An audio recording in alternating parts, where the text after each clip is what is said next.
Low self-esteem, low self-confidence, how to gain self-esteem, why some people are more confident than others.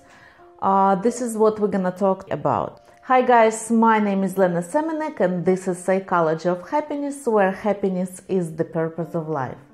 Today I will share with you the reasons why some people feel less confident than others and how to fix it. So the first understanding about who we are, we get from our mothers and then fathers, specifically mothers first. Why? Because when a baby is crying, mother comes to the baby and baby cannot understand words, baby cannot understand reasonings, baby can read only emotions or face expressions. So when mommy is looking at the baby and if she's smiling, if she's using the gentle voice, the nice intonation, then baby is thinking that I am okay, everything is fine, I am great, my mother is smiling.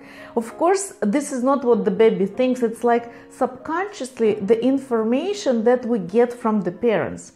And when a baby is crying, it's very important for mother to understand that the reason why the baby is crying. Maybe the baby is crying because he or she is hungry. Maybe baby is crying because she just wants a mother to hold her. Maybe she just wants to feel the mother's body. Maybe baby is crying because he or she is cold and you just need to put like small blankets so the baby can feel warmer. Maybe baby is feeling sick. So there are a lot of different reasons, and in most cases a good mother can understand the reason why the baby is crying. But of course it's not possible to know every time about every little baby's desire, and even a good mother can't predict, can understand every time what's happening with the baby. And the mother might be tired herself, she might feel stressed, she might be busy with other kids, did not get enough sleep, and she might have some misunderstanding, argument, conflicts with her friend, with her co-workers.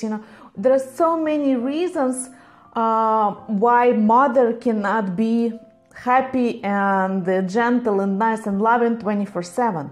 So every time when baby is crying and mother is coming to him or to her, and if it looks like this, like what's wrong, what do you want, why are you crying, baby can read the emotions and baby will think that I am causing those emotions. I am the reason why my mother is not happy, why my mother is angry, why my mother is not feeling relaxed. So baby subconsciously gets the information that something wrong with me. So something wrong with me, I'm not good enough, I did something wrong, I caused the negative emotions. When the baby is growing, at some point parents start teaching the baby how to behave well and nice within the society. And sometimes when the baby is screaming, mother can say like, stop screaming, don't embarrass me. One of the main tasks of parenting is to teach a child how to separate his or her emotions. So for example, if the child is screaming, a mother or father is supposed to say, you are screaming because you are angry, or you are screaming because you are tired. You are mad because another child took your toys. You are screaming because you hurt yourself. And a lot of times, instead of explaining, parents say something like this: stop screaming, don't yell, this is not nice, are you a good girl or a stupid girl? Girls are not supposed to act like this, boys are not supposed to cry. And a little boy or a little girl is confused. So she or he does not know what's happening inside of him or her. And parents are saying, you are bad, your behavior is bad and you are bad. So again, the child is learning that something is wrong with him or with her. So I'm making my mother, my father, my grandparents mad. I am causing the destruction. So something is wrong with me. I'm not perfect. I'm not good enough. And this is where your low self-esteem came from.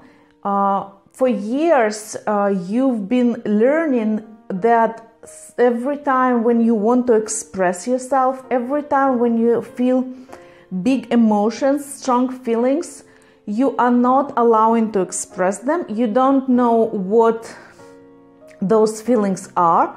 You cannot separate them. You cannot understand why you behave in this way or that way because no one explained to you. And at the end, you have a low self-esteem. A lot of times, parents do this not because they're bad parents or not because they don't love their children. They do. They truly love their children. And that's why parents are teaching them how to be polite, how to act normal, how to be respected by society. They want you to be a nice person. They want you to be respectful. They don't want to raise a selfish kid. Or maybe they just did not learn it from their childhood and they're not explaining to you what's happening with you. They are just stopping your behavior so you're not gonna scream and be angry and maybe fight with others in the future. But at the same time, because you don't know how to understand your feelings, you are learning that your behavior is bad and you are a bad person, you did something wrong and you don't have a right to express yourself. Like basically you don't have the right to scream, to be angry, to express your emotions, your feelings, and you don't know what to do with all those feelings. So at the end, your self-esteem is low and your self-confidence is low because you don't know what's going to happen if all those feelings will come to you. And when you want to achieve your goal or when you want to do something new, to experience something new in your life, of course, it's going to bring a lot of emotions. And if you don't know how to deal with those emotions, then you feel that you can do it, that you can achieve it. The message that we received from our parents is so deep, is so strong, so it's almost impossible to override it. And a lot of motivational speakers, they teach you about positive thinking, about affirmations, about meditation, that you should open your heart and forgive everybody and allow your heart to love people around you. But unfortunately, those things don't work. 99%, it's not going to help with your low self-esteem or low self-confidence. It's even going to be worse because if you are using affirmation, if you are meditating and thinking that you are a confident person, the first failure in your life and the inner voice is going to tell you, see, I knew it. I knew that it's going to happen. Because the message that you received within years from your childhood is extremely strong. And it's very hard for you just to ignore it, like kind of, whatever my parents were saying, I'm going to ignore it and I will pretend, I will try to brainwash myself that I am a confident person.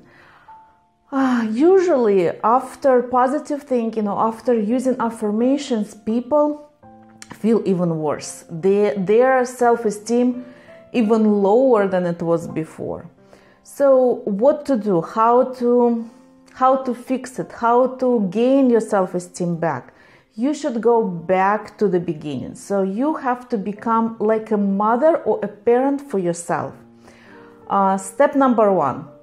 Every time when you feel that your emotions are raising, when you feel some strong feelings, you should ask yourself, what am I feeling right now? So instead of trying to ignore your feelings and pretend that you are confident, you should face your feelings. You should ask yourself, what am I feeling right now? Am I mad? Am I angry? Am I sad? Am I exhausted? What am I feeling right now? So you have to name the emotion, name your feelings. Step number 2 is to ask yourself, why am I feeling it?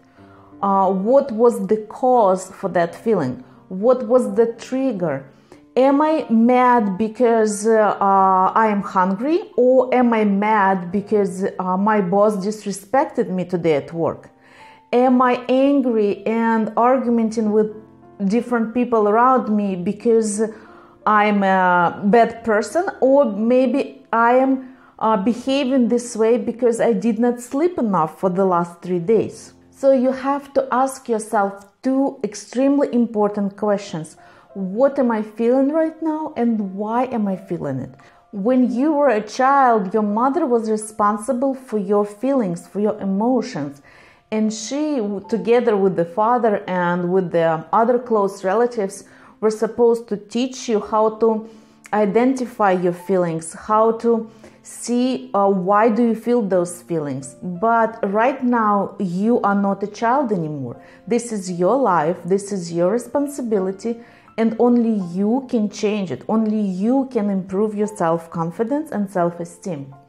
Step number 3 is to find a life coach, a mentor, a psychologist, is to find a group, is to attend a self-improvement workshop, self-development seminars.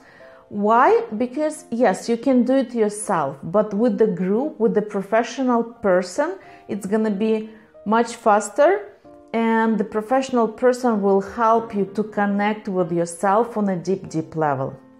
So this is your life, this is your choice, and just remember, if you don't take actions, your life won't change. So make a decision.